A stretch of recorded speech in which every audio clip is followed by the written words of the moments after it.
Saya Suci Karisma Sita, dan anggota saya Melia Kristi Hairani dan Sylvia Nakita Wulandari. Untuk presentasi yang pertama akan dibahas oleh Melia Kristi Hairani. Melia, kami persilakan.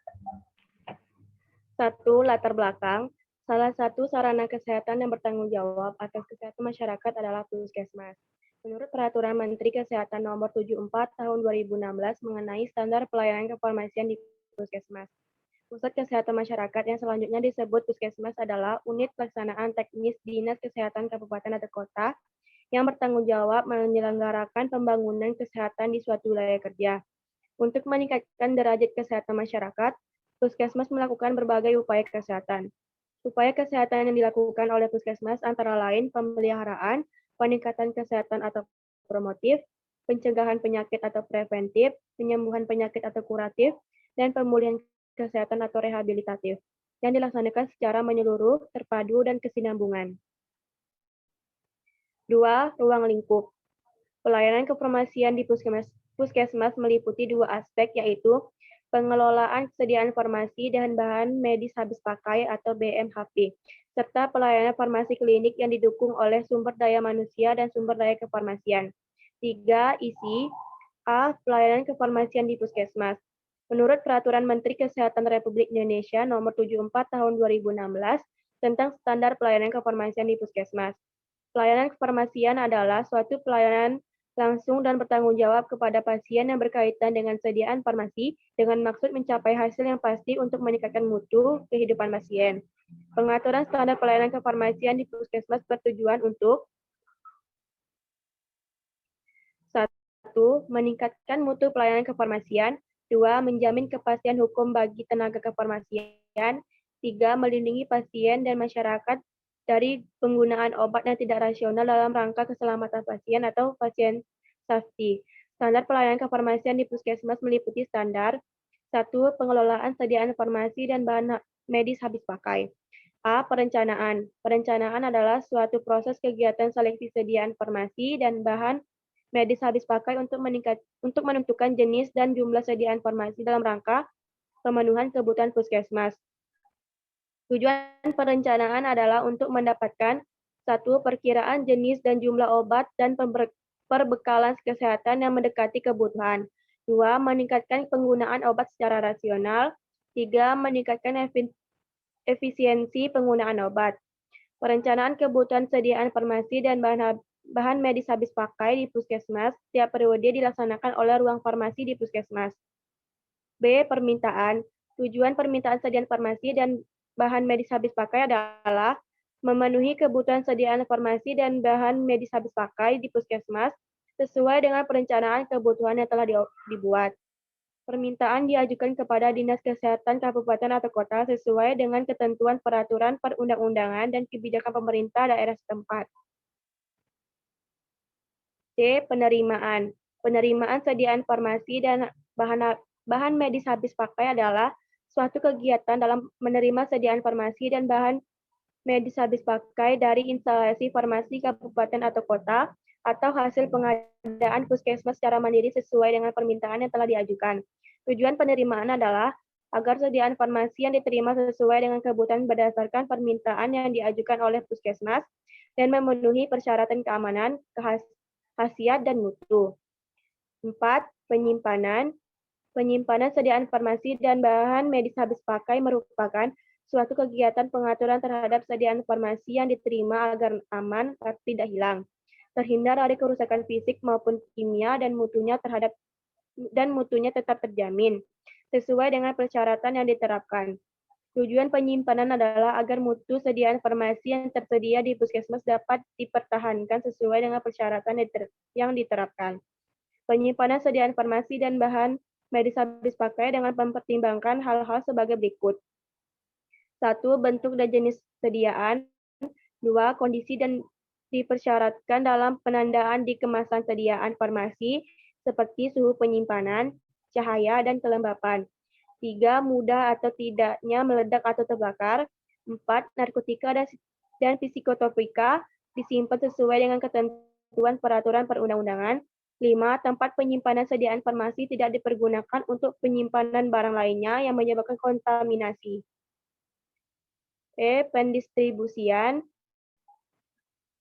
Pendistribusian sediaan farmasi dan bahan medis habis pakai merupakan kegiatan pengeluaran dan penyerahan sediaan farmasi dan bahan medis habis pakai secara merata dan teratur untuk memenuhi kebutuhan subunit atau satelit farmasi puskesmas dan jaringannya.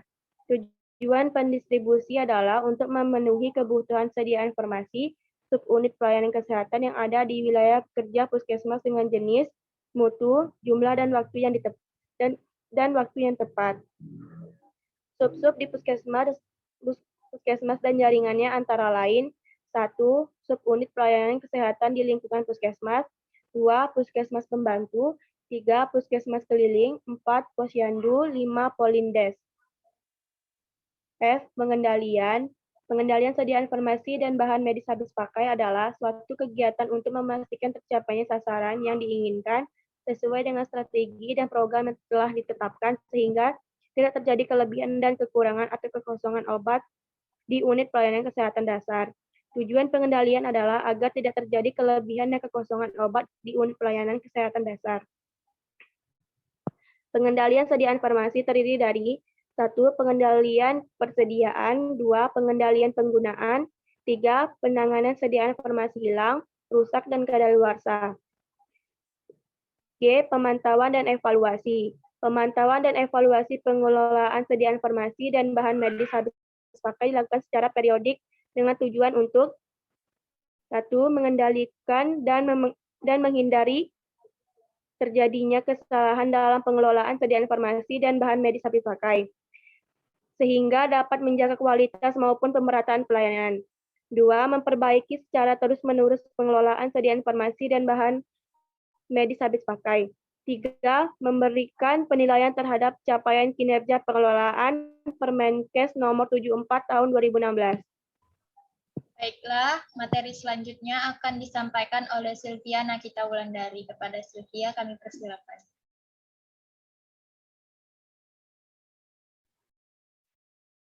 Dua, pelayanan farmasi klinik. A. Pengkajian resep, pelayanan resep, dan pemberian informasi obat.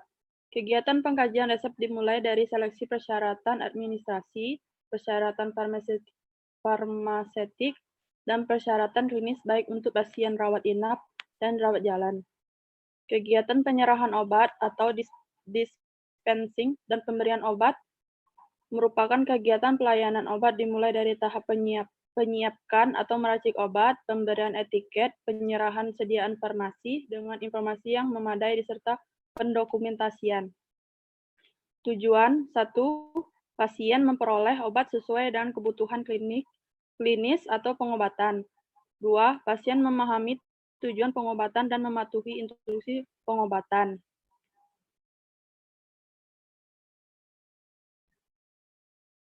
B. Pelayanan informasi obat. Pelayanan informasi obat merupakan kegiatan pelayanan yang dilakukan oleh apoteker untuk memberikan informasi secara akurat, jelas, dan terkini kepada dokter, apoteker, perawat, profesi kesehatan lainnya, dan pasien. Pelayanan informasi obat bertujuan 1. Menyediakan informasi mengenai obat kepada tenaga kesehatan lain di lingkungan puskesmas, pasien, dan masyarakat. 2. Menyediakan informasi untuk membuat kebijakan yang berhubungan dengan obat. 3. Menunjang penggunaan obat yang rasional. Kegiatan pelayanan informasi obat meliputi 1. Memberikan dan menyebarkan informasi kepada konsumen secara proaktif dan pasif. 2. Menjawab pertanyaan dari pasien maupun tenaga kesehatan melalui telepon, surat, atau tatap muka. 3. Membuat buletin, leaflet, label obat, poster, majalah dinding, dan lain-lain. 4. Melakukan kegiatan penyuluhan bagi pasien rawat jalan dan rawat inap serta masyarakat.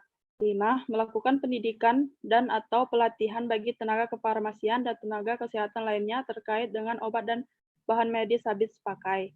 6. Mengkoordinasikan penelitian terkait obat dan kegiatan pelayanan kefarmasian. Faktor-faktor yang perlu diperhatikan. 1. Sumber informasi obat. 2. Tempat. 3. Tenaga. 4. Perlengkapan. C. Konseling. Konseling merupakan proses untuk mengidentifikasi dan penyelesaian masalah pasien yang berkaitan dengan penggunaan obat pasien rawat jalan atau rawat inap, serta keluarga pasien. Tujuan dilakukannya konseling adalah memberikan pemahaman yang benar mengenai obat kepada pasien atau keluarga pasien, antara lain tujuan pengobatan, jadwal pengobatan, cara dan lama pengobatan, efek samping, tanda-tanda toksisitas, cara penyimpanan dan penggunaan obat. Kegiatan 1. Membuka komunikasi antara apoteker dengan pasien. 2. Menanyakan hal-hal yang menyangkut obat yang dikatakan oleh dokter kepada pasien dengan metode pertanyaan terbuka. 3. Memperagakan dan menjelaskan mengenai cara penggunaan obat. 4. Verifikasi akhir, yaitu mengecek pemahaman pasien, mengidentifikasi, dan menyelesaikan masalah yang berhubungan dengan cara penggunaan obat untuk mengoptimalkan tujuan terapi. D. Visit pasien. Visit merupakan kegiatan kunjungan ke pasien rawat inap yang dilakukan secara mandiri atau bersama tim profesi kesehatan lainnya, terdiri dari dokter, perawat, ahli gizi, dan lain-lain. Tujuan 1. Memeriksa obat pasien. 2. Memberikan rekomendasi kepada dokter dalam penilaian obat dengan mempertimbangkan diagnosis dan kondisi klinis pasien. 3. Memantau perkembangan klinis pasien yang terkait dengan penggunaan obat. 4. Berperan aktif dalam pengambilan keputusan tim profesi kesehatan dalam terapi pasien. E. Monitoring efek samping obat atau MESO. Monitoring efek samping obat atau MESO merupakan kegiatan pemantauan setiap respon terhadap obat yang merugikan atau tidak dihadapkan terjadi pada dosis normal yang digunakan pada manusia untuk tujuan profilaksis, diagnosis, dan terapi atau modifikasi fungsi fisiologis.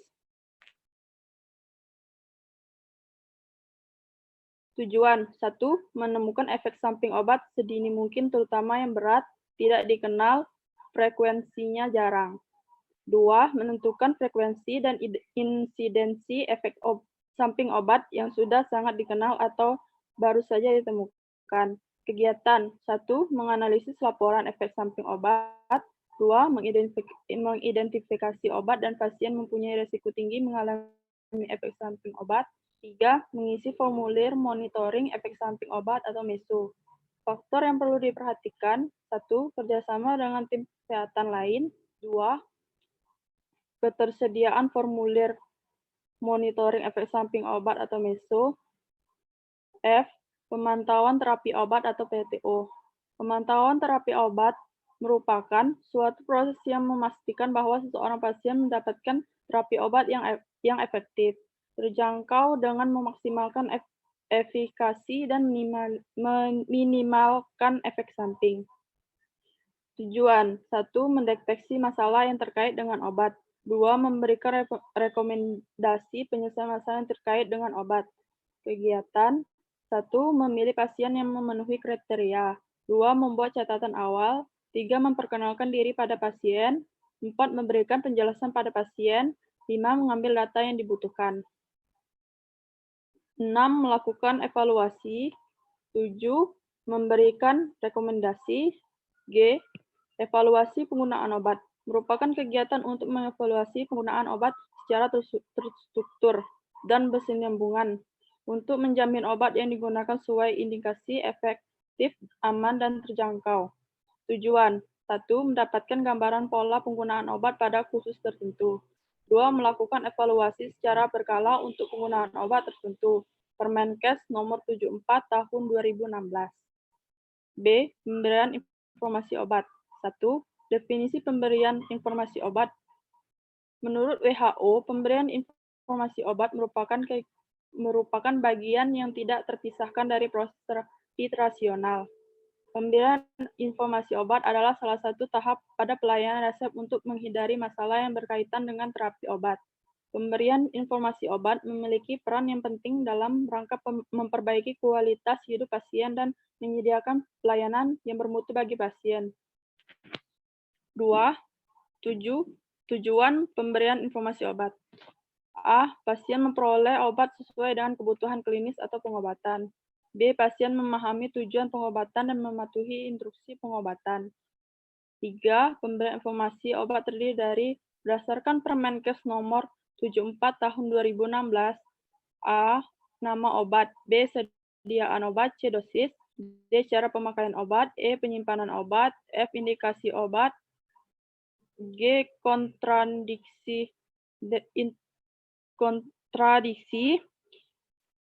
H. Interaksi obat. I. Stabilitas. J. Efek samping. K. Etiket obat.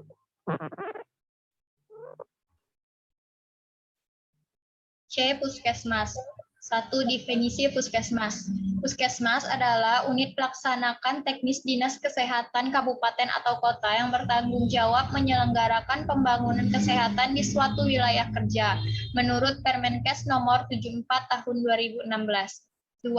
Fungsi puskesmas. Puskesmas menyelenggarakan fungsi yaitu A. Penyelenggara UKM atau upaya kesehatan masyarakat tingkat pertama di wilayah kerjanya. B. Penyelenggaraan UKP atau upaya kesehatan perorangan tingkat pertama di wilayah kerjanya menurut Permenkes nomor 75 tahun 2014. 3. Upaya kesehatan di puskesmas. Puskesmas menyelenggarakan upaya kesehatan masyarakat tingkat pertama dan upaya kesehatan masyarakat esensial dan upaya kesehatan perseorangan tingkat pertama. A. Upaya kesehatan masyarakat tingkat pertama. Upaya kesehatan masyarakat tingkat pertama yang dilakukan puskesmas meliputi upaya kesehatan masyarakat esensial dan upaya kesehatan masyarakat pengembangan. 1. Upaya kesehatan masyarakat tingkat pertama. Upaya kesehatan masyarakat esensial meliputi A. Pelayanan promosi kesehatan, B. Pelayanan kesehatan lingkungan, C. Pelayanan kesehatan ibu, anak, dan keluarga berencana, D. Pelayanan gizi, E. Pelayanan pencegahan dan pengendalian penyakit. 2. Upaya kesehatan masyarakat pengembangan. Upaya kesehatan masyarakat pengembangan merupakan upaya kesehatan masyarakat yang kegiatannya memerlukan upaya yang sifatnya inovatif dan bersifat ekstensifikasi serta intersifikasi. Pelayanan yang disesuaikan dengan prioritas masalah kesehatan, khususnya wilayah kerja dan potensi sumber daya yang tersedia di masing-masing puskesmas. A. Upaya kesehatan perseorangan tingkat pertama. Upaya kesehatan perseorangan tingkat pertama yang dilakukan oleh puskesmas dilaksanakan dalam bentuk 1. Rawat jalan, 2. Pelayanan gawat darurat, 3. Pelayanan 1 hari, 4. Home care, 5. Rawat inap berdasarkan pertimbangan kebutuhan pelayanan kesehatan. Dalam pelaksanaan upaya kesehatan masyarakat tingkat pertama dan upaya kesehatan perseorangan tingkat pertama, puskesmas harus menyelenggarakan 1. Manajemen puskesmas, 2. Pelayanan kefarmasian, 3. Pelayanan keperawatan kesehatan masyarakat, dan 4. Pelayanan laboratorium.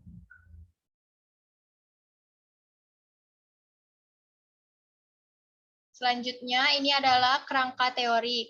Standar pengelolaan obat dan bahan medis habis pakai, di dalamnya terdapat 1. Perencanaan, 2. Permintaan, 3. Penerimaan, 4. Penyimpanan, 5. Pendistribusian, 6. Pengendalian, 7. Pencatatan, pelaporan, dan pengarsipan, dan 8. Pemantauan dan evaluasi.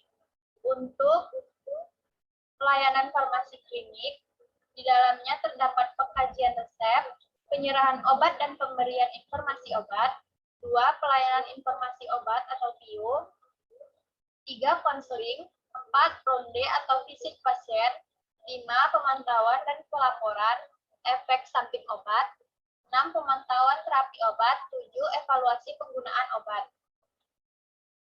Kerangka konsepnya, pemberian informasi obat yaitu hal-hal yang disampaikan kepada pasien berupa A. Nama obat, B. Sediaan obat, C. Dosis, D. Cara pakai, E. Penyimpanan obat, F. Indikasi, G. Kontraindikasi, H. Stabilitas, I. Efek samping, J. Interaksi, K. Etiket obat. Sekian presentasi dari kelompok kami. Apabila ada kesalahan tolong dimaafkan. Akhir kata saya ucapkan wabillahi taufiq wal hidayah. Wassalamualaikum warahmatullahi wabarakatuh.